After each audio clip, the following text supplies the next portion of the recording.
the thing that like the approach that we have with the retreat is we look at health like a four-legged chair. Yeah. Right.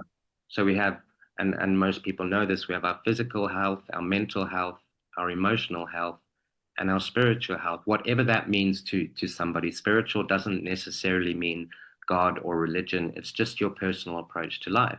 And Yeah. sometimes, like you say, when we have a problem, when we're in a job and we have stress, we physically change the job, but we don't deal with the other legs. Mm. And then we get into the same sort of situation. So with us, it's kind of like looking at all those four legs, and it's not about just working on one leg. Yeah.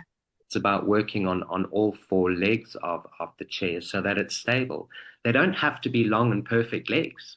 You know, everybody has this, or a lot of people have this misguided conception that everything has to be 10 out of 10. Mm. No, it doesn't.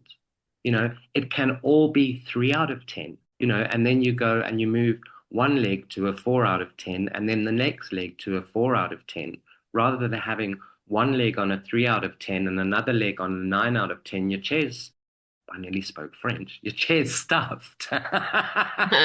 So it's Not about looking at, Spanish, just yeah. French.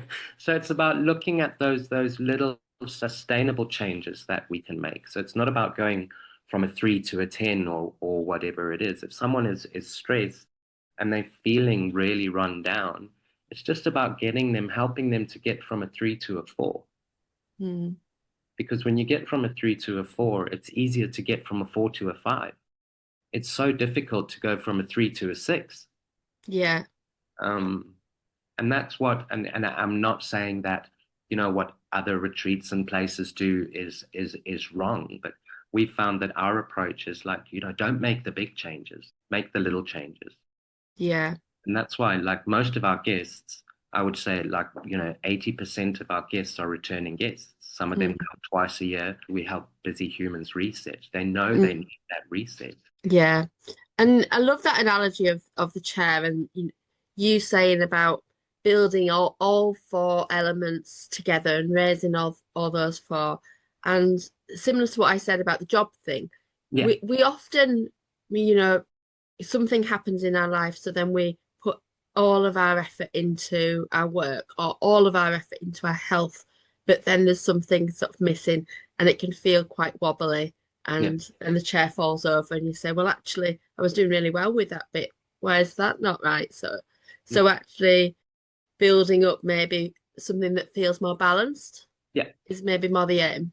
Yeah, yeah. Another way that we look at it is kind of like my body is a house, if that makes sense. And in my house, I have lots of different rooms. So I have my bathroom, I have my kitchen, I have my living room, I have my study, I have my bedroom, I have my storeroom, or whatever it is. Um, and the aim in my house is to regularly go into each of those rooms.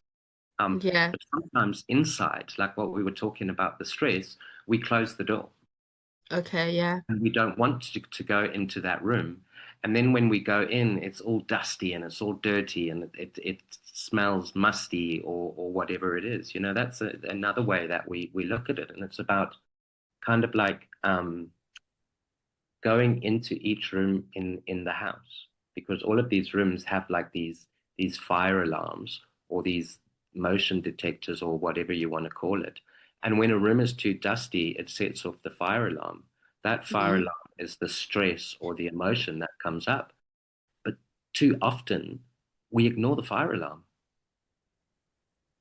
And it's like, no, I'm going to spend more time in my kitchen or I'm going to spend more time in my gym. I'm not going to go in there because I don't want to look at that room.